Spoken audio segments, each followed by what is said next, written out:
Welcome to Kansas Ag Report. I'm Ken Rogers from Rooks County, Kansas. Our special guest today, Stephen Bigge, who is the chairman of the Kansas Grain Sorghum Commission. We're out here in one of his fields as he wraps up this year's sorghum harvest. We're going to talk about activities of the sorghum checkoff and other things and kind of how the sorghum harvest has been around the state of Kansas. We'll also have features from Kansas Corn, Kansas Wheat, the Kansas Farm Bureau, as well as a weekly update from the Kansas Livestock Association and Paragon Ag Advisors. Stay with us. We'll go back in the studio and have ag news in just a moment. Kansas Ag Report brought to you in part by the Kansas Soybean Commission, the Soybean Checkoff, progress powered by Kansas farmers. Kansas Farm Bureau, a grassroots ag organization representing the state's farm and ranch families since 1919, KFB.org. And the Kansas Wheat Commission, lending in the adoption of profitable innovations from wheat, online at kswheat.com.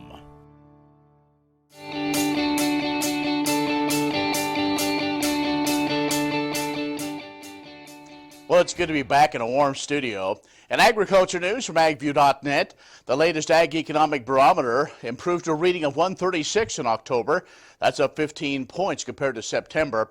The monthly measure of the farm economy saw an increase in the assessment of current and future conditions by farmers. The current condition index rose from 100 in September to 115 in October, and the futures expectation index also rose 15 points to a reading now of 146. These results are based on a nationwide telephone survey of 400 U.S. crop and livestock producers.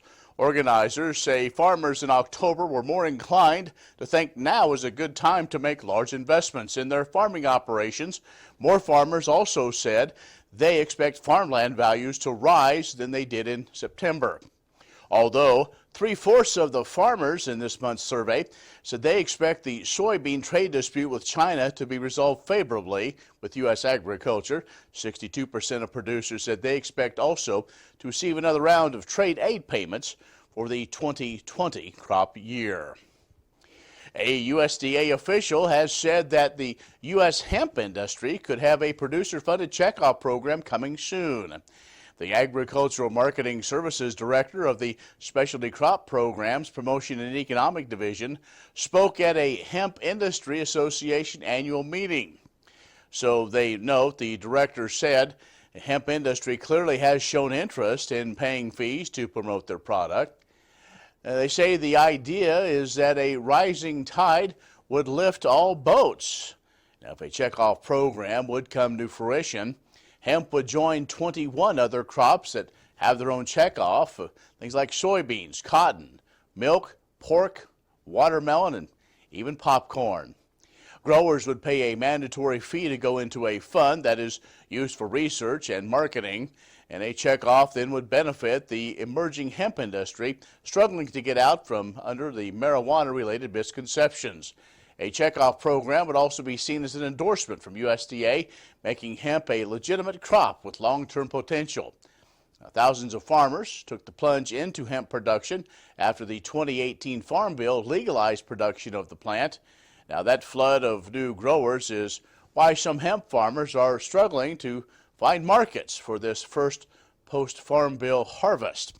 Now, despite increasing demand from hemp-related products, the rush of new growers appears to have driven down prices. Well, in its new series of 10-year outlooks for corn, soybeans, and wheat, the Rabo Research Food and Agribusiness Group at Rabo Agrofinance is underlying some continuing long-term challenges for U.S. producers. Ending stocks, they say, will continue to be an issue for the crops, and for long-term trends for yield increases will make up the difference in the lower acre numbers, but demand should remain flat, they say. Now, these stocks will keep a lid on commodity prices. A major supply shock from another major weather year, for example, they say, could cause large price and acre reductions. Those reactions then would likely last only a year or two before acres and prices would return back to trend line. You can find more on these stories and other ag news at agview.net. Stay with us. We'll have more after the break.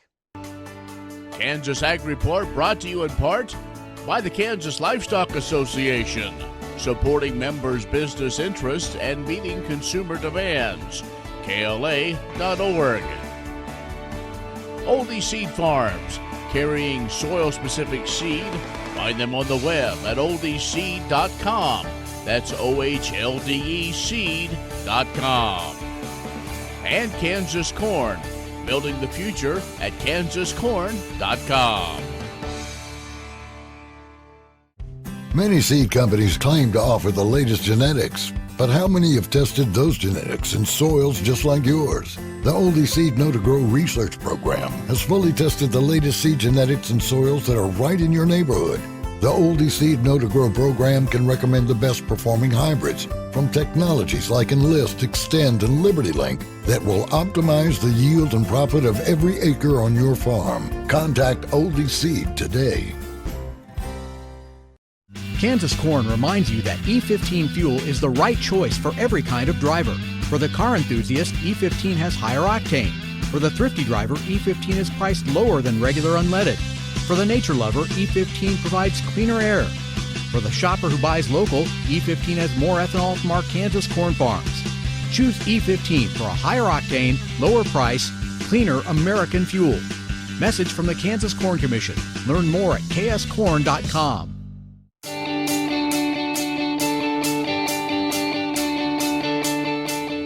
And we're out in the field in Rooks County and have caught up with Stephen Bigge, who is the chairman of the Kansas Grain Sorghum Commission. Stephen, we're here in November, and, you know, we've had one little cold snap which kind of allowed sorghum harvest to start. So how has harvest been going on your farm and around the state that you've heard? On our operation, things are going really smooth. We had a shutdown there last week with the weather. Got a little wet and drove the moisture up, and we had to stop. And if everything holds together, we got another day or two and we'll be wrapped up. And I think that's, for the most part, a lot of the sorghum will be wrapped up by the end of the week, what it sounds like. And yields have been good, and guys been happy with how the crop's been. It looks as though everybody's anticipated, and overall, you know, yields have come in good, because once that freeze came, the milo was ready. Yeah, we've had some lodging issues. We had some varieties that some of the better, higher yielders that with that early freeze wanted to go down, but we've been able to get majority of it picked up, and the grain quality's been tremendous. I'm hearing a lot of 12.5 to 13.5 and in the 60-pound test weight range and stuff. So quality's going to be good. Let's talk about, now we're going to talk about the remaining time, so we'll get into it in this first segment in a little bit. Just a few weeks ago, you all met to kind of put your plan of action into the coming year, and one of the probably stalwarts of that is investing in research. Yeah, we had our annual funding meeting there the first week in September, and allocated funds for next fiscal year and different research priorities, from yield to chemical, different chemical traits that we're trying to get out that will benefit the producers, and continuing to spend money in promotion to, in regards to ethanol and promoting sorghum as a versatile feed grains throughout for several different industries. The ethanol industry has been one that the association side has been very heavily involved in with what's going on with the EPA, but what you're doing is just making that investment and to show ethanol producers here in Kansas that sorghum is one of those that maybe should be in their mix of blends. Yes, we're spending effort trying to convince producers that even though sorghum typically sells at a discount to corn, that the yield advantages that we can see in certain parts of the state will overcome that discount and provide producers value. And that's one of the reasons I grow it. Is it's a consistent performer, and year in and year out, it's my most profitable crop. Stephen Bigge is the chairman of the Kansas Grain Sorghum Commission. We're on his farm outside of Stockton in Rooks County. We'll be back in just a moment. The Kansas Ag Report brought to you in part by Kansas Grain Sorghum, growers working together. Learn more at ksgrainsorghum.org. Grass and Grain, online or in the mail, keeping Kansas farmers informed for over 60 years. grassandgrain.com. And agview.net, serving the Beef Belt and Western Corn Belt with reliable and relevant agriculture information. agview.net. Grain sorghum is one of the most important cereal crops worldwide, and Kansas leads the nation in its production. Over the years, sorghum has been either exported, used in animal feed domestically, or for other industrial uses. Recently, its use in the ethanol market has seen tremendous growth, with 30% of domestic sorghum typically going to ethanol production. Kansas Grain Sorghum is committed to sorghum research, market development, and education. Learn more at ksgrainsorghum.org. Kim Mannering with Hardy Insurance. Today we will talk about umbrella coverage. Did you know that if you're held liable in any type of accident, the judgment can claim your assets? Please give me a call so we can discuss. 316-945-6733.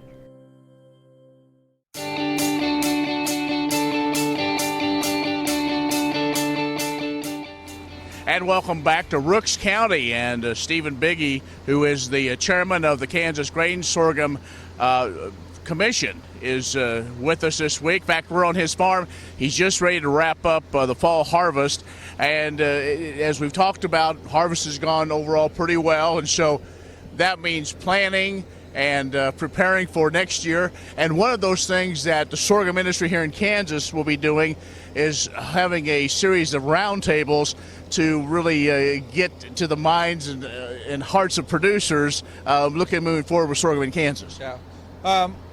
Kansas Sorghum is going to be hosting a series of roundtables throughout the state. The one in here in our area is going to be at Hayes here the first part of December.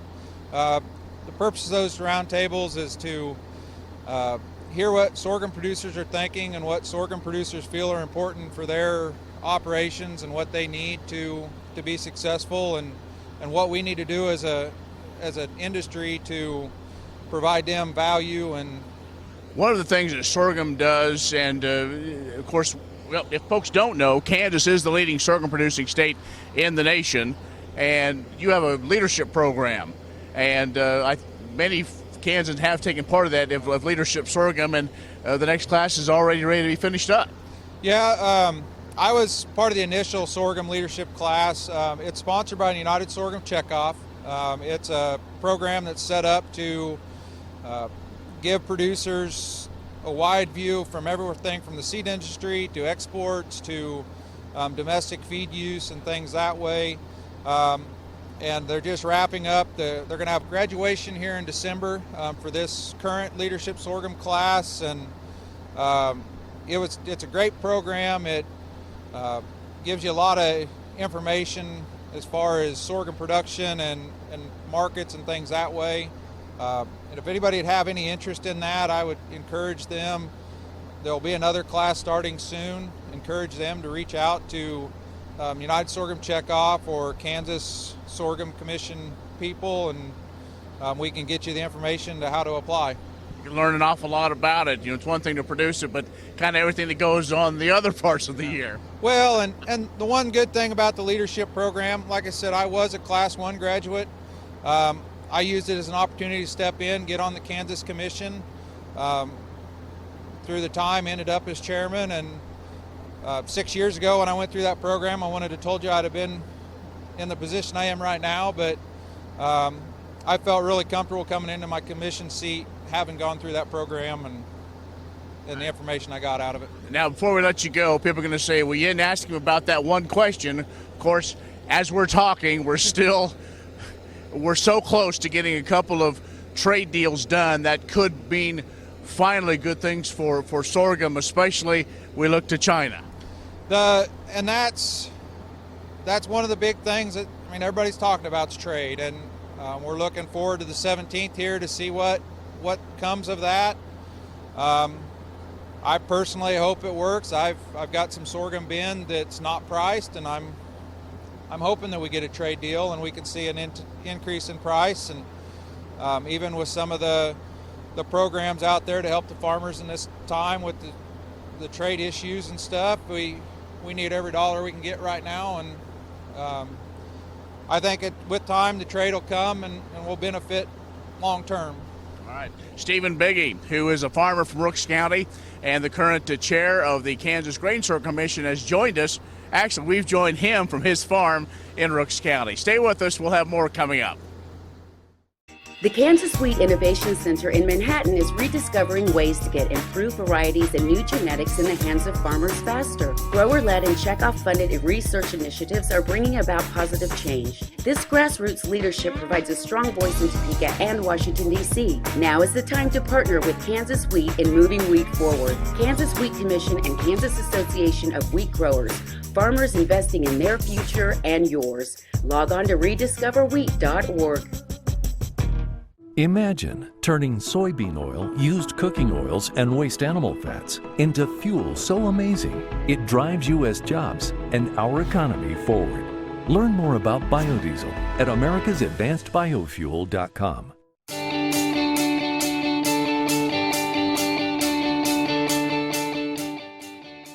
Yeah, I'm Elena Hansen from Concordia, Kansas. I'm a senior here at Kansas State University studying Ag Econ with a minor in agronomy.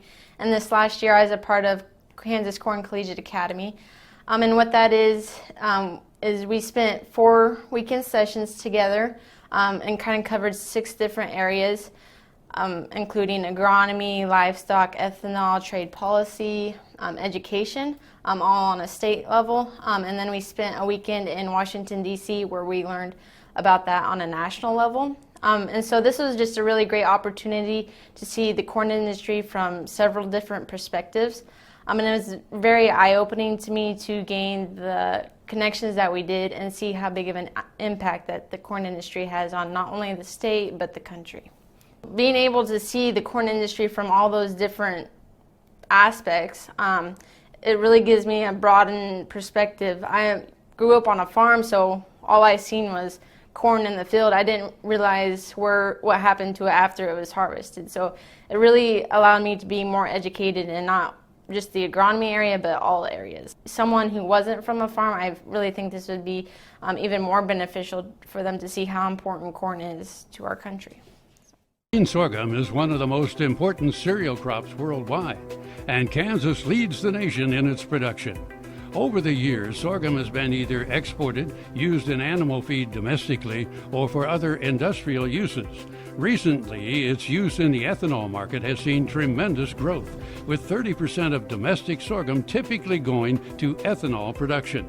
Kansas Grain Sorghum is committed to sorghum research, market development, and education. Learn more at ksgrainsorghum.org.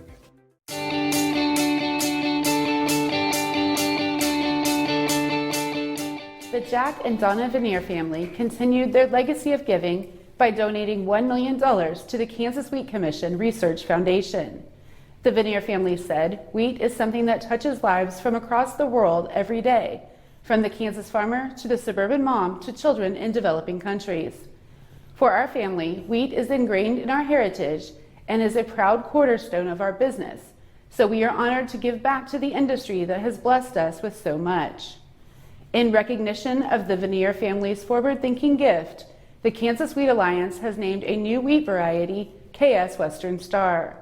John J. Veneer had a bold passion for the milling industry, and through saving and hard work, was able to afford a then-struggling Western Star Mill Company in 1925. As his business began to expand, so did his family, which includes Jack and Donna Veneer, as well as their children, Marty, Mary, and John, the generous individuals who have now given a gift that will shape the Kansas wheat industry for years to come. This generous donation is a pillar of the Kansas Wheat Commission Research Foundation's Field Forward campaign. The foundation allows private individuals in all segments of the wheat industry to support wheat research through tax-deductible gifts. With supporters like the Veneer family, the Kansas wheat industry will continue to honor the heritage that unites us all. For more information about the Research Foundation, visit fieldsforward.org. Kansas Farm Bureau has served farm families and rural Kansas for more than 100 years, and we're pleased to offer new healthcare coverage choices for Kansans in 2020 through Kansas Farm Bureau health plans. No matter what stage of life you're in, we'll have options that fit your lifestyle. Plus, our network of providers is one of the largest available throughout the state of Kansas and beyond. For more information, including the different plans available, or to get a quote, visit kfbhealthplans.com. Many seed companies claim to offer the latest genetics, but how many have tested those genetics in soils just like yours? The Oldie Seed Know to Grow research program has fully tested the latest seed genetics in soils that are right in your neighborhood.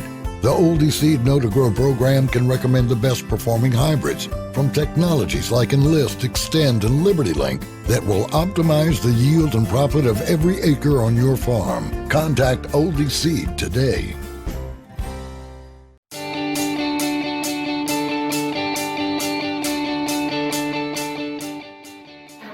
My name is Jimmy Jo Jansonius from Phillips County. I am a fifth-generation Kansas cattle rancher, and what prompted me to get involved in Kansas Farm Bureau was just the opportunity to be involved in my community and to have an impact on an industry that I'm so passionate about. So I think, first of all, trade is a hot-button issue from a global and a national perspective, and we're able to see firsthand how that impacts us on the ranch, as well as how it impacts our neighbors and our friends. And so we can bring those stories to town or to the table to share, just to show our own perspective and hear about others, because Kansas and the country as a whole is so incredibly diverse that there's going to be a variety there. And I think having that opportunity to share our story with regards to the impact of trade has been very powerful. On a state level, I believe that healthcare has been a huge issue locally for us. I know I personally work an off-farm job just to have insurance, and if I could have those 40 hours a week back to pour back into the ranch, it would make a tremendous difference in a lot of things, from profitability to productivity across the board for us. And so being able to share those stories, being able to talk about those issues that we're facing with regards to healthcare on a state level, and bringing our own private perspectives from the northwest part of the state has been just excellent, especially this last year as we've done the work on healthcare. Kansans have a new choice for Medicare supplement insurance plans. With Medicare supplement insurance plans from Kansas Farm Bureau, you have access to 4 levels of coverage, affordable rates, and service from an organization that's served Kansans for more than 100 years. For more information on Kansas Farm Bureau Medicare supplement plans, including rates and to apply, visit kfbhealthplans.com.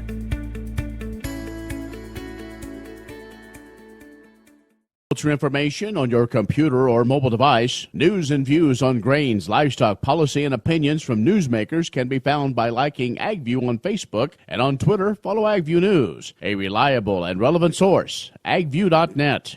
What if sustainability were synonymous with U.S. soy? If energy efficiency, water quality, and soil health help define U.S. soy's value, that future is here, the time is now. To meet end-user demands, the Soybean Checkoff is committing to sustainability that's achievable, worthwhile, and enduring. A message from the Kansas Soybean Commission, the Soybean Checkoff, progress powered by Kansas farmers.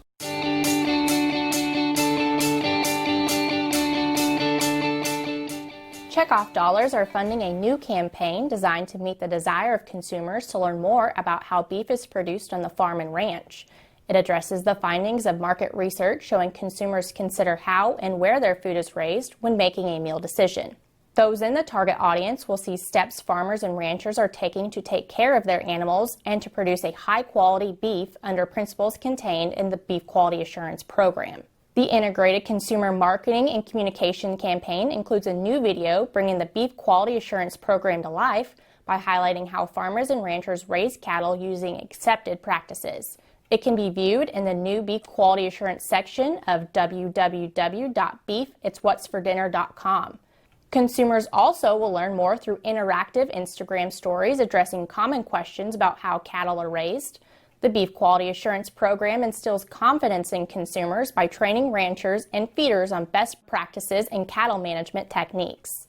The program began 30 years ago, and today more than 85% of beef produced in the U.S. comes from a producer who is Beef Quality Assurance certified. Kansas Corn reminds you that E15 fuel is the right choice for every kind of driver. For the car enthusiast, E15 has higher octane. For the thrifty driver, E15 is priced lower than regular unleaded. For the nature lover, E15 provides cleaner air. For the shopper who buys local, E15 has more ethanol from our Kansas corn farms.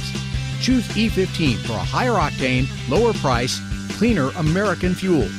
Message from the Kansas Corn Commission. Learn more at kscorn.com. Many seed companies claim to offer the latest genetics, but how many have tested those genetics in soils just like yours? The Oldie Seed Know to Grow research program has fully tested the latest seed genetics in soils that are right in your neighborhood. The Oldie Seed Know to Grow program can recommend the best performing hybrids from technologies like Enlist, Extend, and Liberty Link that will optimize the yield and profit of every acre on your farm. Contact Oldie Seed today.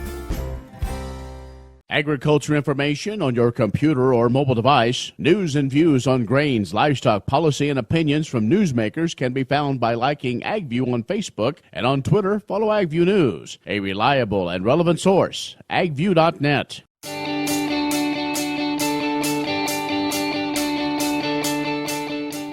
Good morning. My name is Aaron Summer, and I am here to talk about the cash grain markets. Corn basis seems like it has been abnormally strong for this time of year around the Midwest. I feel like the slowness of harvest may be contributing to this, but may see it start to weaken as guys finish up beans and switch back to corn. USDA had corn harvest at 52% complete this week, well behind the 5-year average of 75%. With weather seeming to be favorable going forward, producers should be able to get a good bit of corn shelled. Yields on corn have been varied. Some guys are very happy with their yields, while other guys are a bit behind from what they were expecting. Soybean basis has been interesting as well. In a larger market such as the KC area or St. Louis area, basis seems to be pretty strong considering the type of harvest we have had. However, as you get going out in the country, basis still seems to be struggling and is not that impressive. Bids have recently rolled from no to Jan, and many traders didn't take the full carry, increasing the cash price for beans. I would look for basis to start creeping back to pre-roll levels. The possibility of a trade deal with China and strong carries in the bean market could be the cause of higher basis through a stronger harvest. Yields on beans were impressive, and most guys seemed very pleased with the outcome. USDA had harvest at 75% complete, 12% behind a 5-year average. Traders seem like they are still trying to get through fall harvest before they start focusing on wheat again. If you have wheat, they still bid on it. Protein premium should still be there for those with protein in their wheat. I would suggest that you know what your protein is before approaching a buyer to maximize your bid. If you have any questions or are looking for selling advice, give us a shout at 888-452-8751. Thank you. Well, that'll do it for our show. Thanks for joining us. Follow along on KansasAgReport.net on Facebook and Twitter. I'm Ken Rogers. Thanks for joining us. We'll see you next week.